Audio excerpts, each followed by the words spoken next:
Hello students, अभी आपको ये जानना है कि caution money refund form and miss balance refund form को कैसे फिल करना है और उसके साथ क्या क्या सपोर्टिंग डॉक्यूमेंट्स आपको लगाने हैं। एक चीज आपको क्लियरली मैं बता दूं कि कॉशन मनी रिफंड फॉर्म के लिए एक फॉर्म सबमिट होगा और उसके लिए उसके सपोर्टिंग डॉक्यूमेंट्स होंगे और उसके ऊपर यहाँ पर लिखा होगा कॉशन मनी रिफंड फॉर्म। ठीक है, सेम इसी तरह मिस बैलेंस रिफंड फॉर्म के लिए, मिस बैलेंस रिफंड के लिए भी आपको एक फॉर्म फिल करना होगा अलग से और उसमें उसके सपोर्टिंग डॉक्यूमेंट्स लगाने होंगे। मतलब यही सेम फॉर्म आपको 2 बार फिल करना है। एक बार आपको कॉशन मनी के डॉक्यूमेंट्स लगाकर उसके ऊपर यहाँ पर कॉशन मनी रिफंड फॉर्म लिखकर सबमिट करना है और एक में उसके मेस के सपोर्टिंग डॉक्यूमेंट्स लगाकर उसके साथ मेस बैलेंस रिफंड फॉर्म ऊपर लिखकर यहाँ पर टॉप मोस्ट पे मेस बैलेंस रिफंड फॉर्म और सेशन लिख दीजिएगा, जैसे सेशन 2020 से 2021 ऐसा लिख दिया जाएगा। ठीक है, अभी ये देख लेते हैं कि ये फॉर्म में कैसे फिल करना है। यहाँ पर आपको स्टूडेंट का नेम लिखना है, यहाँ पर आपको लिखना है कोर्स का नेम और प्रोग्राम का नेम, जैसे कि बीटेक और कॉमा लगाइए, उसके बाद अपनी ब्रांच लिखिए और करंटली, जैसे कि ये फॉर्म आप ऑब्वियसली कब फिल करेंगे, सेशन के एंड में फिल करेंगे। जैसे अभी जो बच्चे जो जस्ट अभी फर्स्ट ईयर में गए हैं वो, सॉरी, जो अभी बच्चे अभी सेकेंड ईयर में गए हैं वो फर्स्ट ईयर में जो उन्होंने 7,000 रुपीज सबमिट किया है वो कॉशन मनी रिफंड के लिए वो ये एप्लीकेशन लिख रहे हैं। तो यहाँ पर उन्हें लिखना होगा फर्स्ट ईयर। ठीक है, जो बच्चे सेकेंड ईयर से थर्ड ईयर में गए हैं वो लिखेंगे सेकेंड ईयर, जो बच्चे थर्ड ईयर से फोर्थ ईयर में गए हैं वो बच्चे लिखेंगे थर्ड ईयर, और जो बच्चे पास आउट हो रहे होते हैं वो लिखते हैं फोर्थ ईयर। ठीक है, तो सबसे पहले लिखना है कौन सा कोर्स है, यानी बीटेक है, एमसीए है, बीसीए है। फिर ब्रांच लिखनी है, बीटेक के केस में कौन सी ब्रांच है आपकी, सिविल, मैकेनिकल या फिर ईईईसी क्या है वो ब्रांच लिखिए और फिर यहाँ पर ईयर लिख दीजिए। फादर्स नेम लिखना है, परमानेंट एड्रेस लिखना है विद पिन कोड, बिना पिन कोड के कोई भी एड्रेस वैलिड नहीं होता है। और यहाँ पर फोन नंबर आपको खुद का फोन नंबर डालना है, यानी स्टूडेंट का फोन नंबर यहाँ पर रहेगा। ध्यान रखिए ये कॉन्टैक्ट नंबर जो होना चाहिए फुल्ली वैलिड होना चाहिए, या तो उसमें मतलब चाहे तो आप इसमें 2 नंबर लिख दीजिए, एक वो जिससे आप व्हाट्सएप चलाते हो और वो एक दूसरा वो जिसपे आप कॉलिंग नंबर है। ठीक है, ऐसा मत करिएगा, बेकार नंबर मत दे दीजिएगा। लेकिन कभी कभी क्या होता है आप गलत डॉक्यूमेंट लगा देते हैं तो आपका फॉर्म रुक जाता है, तो मैं आपको कॉल करके इन्फॉर्म कर दूंगी कि गलत है तो आप उसको सही कर सकते हैं। अगर आप फोन नंबर नहीं डालेंगे तो फिर कैसे आपका फॉर्म सही कराऊंगी मैं और आगे भेजूंगी। कोई भी अगर कोई भी चीज मिसिंग होती है तो फॉर्म वहीं रुक जाता है, आगे नहीं जाता है। डेट ऑफ एडमिशन, जब आपने एडमिशन लिया, जैसे फर्स्ट ईयर का अगर आप रिफंड फॉर्म भर रहे हैं तो सीधी बात है फर्स्ट ईयर में जब आपने एडमिशन लिया है उसका मतलब हॉस्टल में एडमिशन लिया है जिस समय, मतलब हॉस्टल अलॉट कराया है, वो डेट आपको यहाँ पर लिखनी होगी। आपकी कैटेगरी क्या है, जनरल है, ओबीसी है, एससी है, एसटी है, जनरल ईडब्ल्यू है, जनरल ईडब्ल्यू से कुछ भी है वो यहाँ पर आपको मेंशन करना होगा। Date of allotment of seat, मतलब कि आपको कॉलेज में सीट कब अलॉट हुई, आपका जो सीट है कॉलेज का वो आपको कब अलॉट हुई। अगर आपको नहीं ध्यान है तो इसको आप ब्लैंक छोड़ दीजिए, ठीक है, ध्यान है तो लिख दीजिए। डेट ऑफ लीविंग, मतलब कि जैसे आप फर्स्ट ईयर, आप पूरा 1 साल फर्स्ट ईयर में पूरा आप हॉस्टल में रहे, तो जब आपने फर्स्ट ईयर के बाद हॉस्टल खाली किया तो वो किस डेट को खाली किया वो डेट आपको लिखनी होती है यहाँ पर। रीजन ऑफ लिविंग में आपको सिर्फ 2 ही चीजें लिखनी है, जब मान लीजिए आप फर्स्ट ईयर के बाद खाली कर रहे हैं या सेकेंड ईयर के बाद खाली कर रहे हैं या थर्ड ईयर के बाद खाली कर रहे हैं, तो आपको यहाँ पर लिखना है ईयर कंप्लीशन। ईयर कंप्लीशन यहाँ पर लिख दीजिए। अगर आप फाइनल ईयर के बाद खाली कर रहे हैं तो आपको यहाँ पर लिखना है कोर्स कंप्लीशन। ठीक है, या फिर अगर आप किसी और रीजन से हॉस्टल छोड़ रहे हैं तो वो आप यहाँ पर मेंशन करेंगे। यह इसके बाद आपको अपना बैंक अकाउंट का डिटेल देना होता है, जिसमें आप पेमेंट लेना चाहते हैं। एक चीज आपको यहाँ पर ध्यान देनी है कि आपको सिर्फ अपने ही अकाउंट में रिफंड मिलेगा, मतलब कि जो स्टूडेंट रिफंड लेना चाहता है उसका खुद का बैंक अकाउंट होना चाहिए।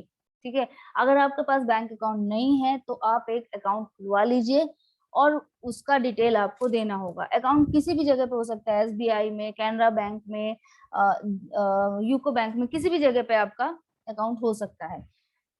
पासबुक खोलिए, उसमें से नेम यहाँ पर लिखिए, बैंक का नेम क्या है, एसबीआई है, यूको बैंक है, पंजाब नेशनल बैंक है, जो भी है यहाँ पर आप लिखिए।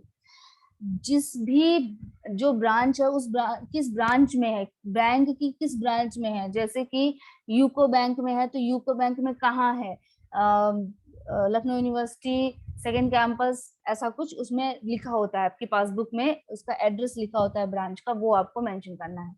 अपना अकाउंट नंबर लिखना है बिल्कुल क्लियर, ठीक है। आईएफएससी कोड लिखना है बिल्कुल क्लियर। अगर आईएफएससी कोड में 0 या फिर O वर्ड यूज है तो उसको एरो बना के लिख दीजिए कि ये 0 है या ये O है, क्योंकि उसमें बहुत ज्यादा कंफ्यूजन होता है। ये जो दूसरा पार्ट है, address where cheque draft to be send, ये खाली मत छोड़िएगा। इन केस आपके अकाउंट में किसी तरीके से ट्रांसफर नहीं हो रहा है तो फिर आपको चेक के थ्रू भी पेमेंट किया जाता है। तो आपको फुल एड्रेस लिखना है, अपना नेम, पापा का नेम और फुल एड्रेस जहां पर ये भेजा जाना है विद पिन कोड, वो आपको लिखना है। इसके बाद आपको यहाँ पर अपना साइन करना है और यहाँ पर अपना डेट डालना है। ठीक है, ये पूरा आपको काम करना है। मैं आपको फिर से बता दूं, यही फॉर्म आपको 2 बार फिल करना पड़ेगा, सेम एंट्रीज होंगी, एक बार कॉशन मनी रिफंड के लिए और एक बार आपको फिल करना होगा मिस बैलेंस रिफंड फॉर्म के लिए।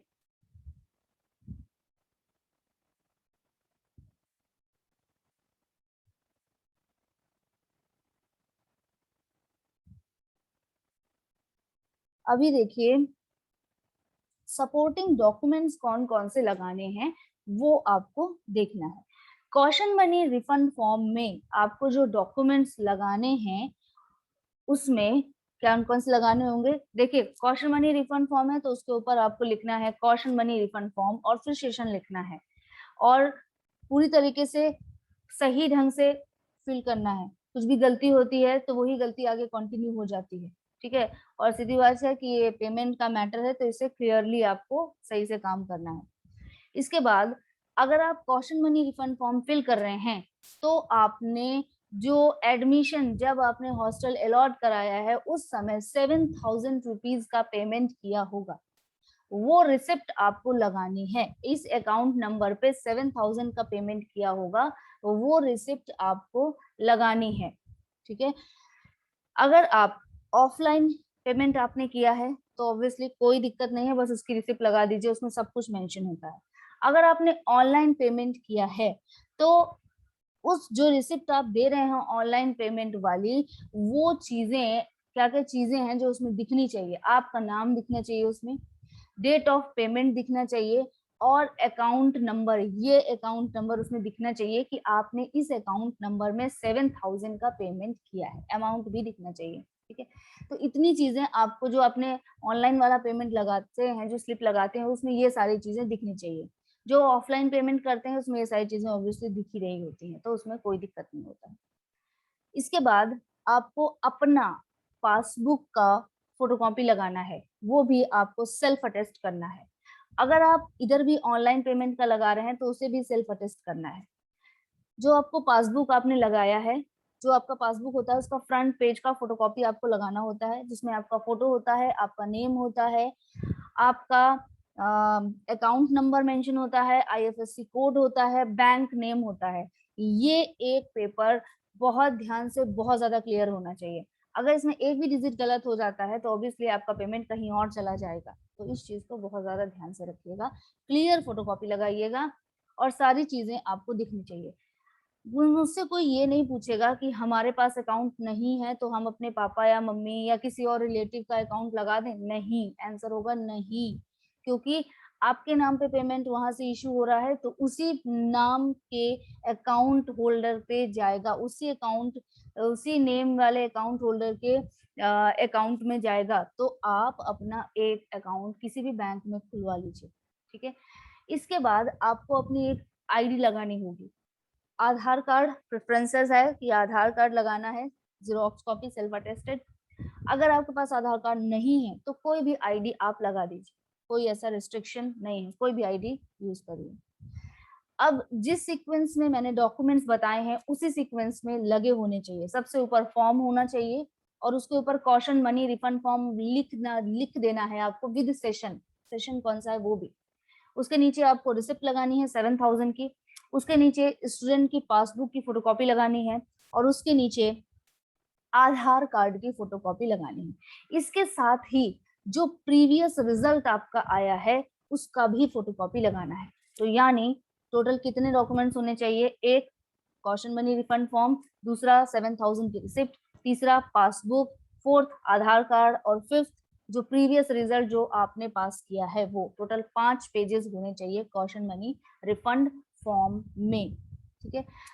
अब इसके बाद देखते हैं मेस बैलेंस रिफंड फॉर्म में क्या क्या डॉक्यूमेंट्स लगे होने चाहिए। मेस बैलेंस रिफंड फॉर्म में ऊपर आपको लिखना है mess balance refund form and then session का नेम। इस फॉर्म को फिल कर देना है, साइन वगैरह कर देना है, फोन नंबर लिख देना है। इसके बाद आपको ध्यान होगा आपने एडमिशन हॉस्टल में एडमिशन लेने के टाइम, हॉस्टल अलॉट कराने के टाइम आपने 15,545 रुपीज का पेमेंट किया है इस अकाउंट नंबर पे।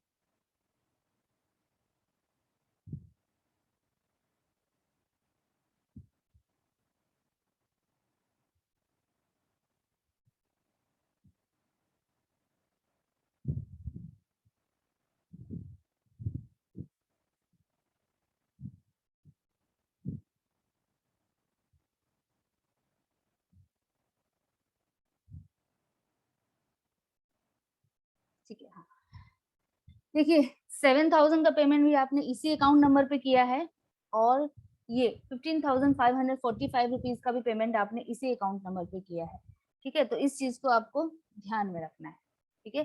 तो ये इसी जो आपने रिसिप्ट लगाया है इसी का फोटोकॉपी, इस अमाउंट वाला रिसिप्ट का फोटोकॉपी आपको लगाना है सेल्फ अटेस्ट करके, ठीक है। अभी क्या करना है आपको, अगर आपका फिर से वही बात है कि अगर आपका ऑनलाइन पेमेंट है तो आपको ऐसा ऐसा प्रूफ देना है जिसमें ये अमाउंट दिख रहा हो, ये अकाउंट नंबर दिख रहा हो, आपका नेम दिख रहा हो, डेट ऑफ पेमेंट दिख रहा हो, कब आपने ट्रांजैक्शन किया है, इतनी चीजें उसे सेल्फ अटेस्ट कर दीजिए। इसके अलावा स्टूडेंट की पासबुक का जेरोक्स कॉपी लगाना है, वो भी सेल्फ अटेस्ट होना चाहिए। स्टूडेंट की आईडी प्रूफ होनी चाहिए, मतलब आधार कार्ड होना चाहिए। और लास्ट रिजल्ट जो आपको मिला है उसका फोटोकॉपी होना चाहिए।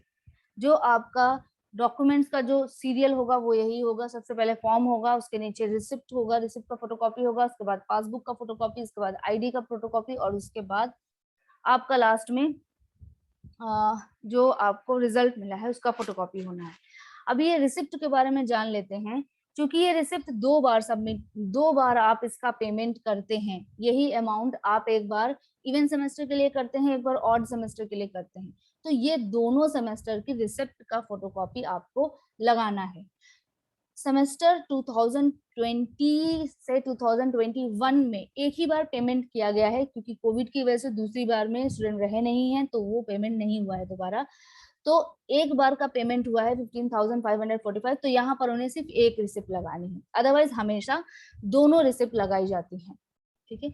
इतना सब कुछ करने के बाद आपको फॉर्म को सबमिट करना है केयरटेकर के पास और फिर आगे प्रोसीड किया जाएगा, ठीक है। Thank you.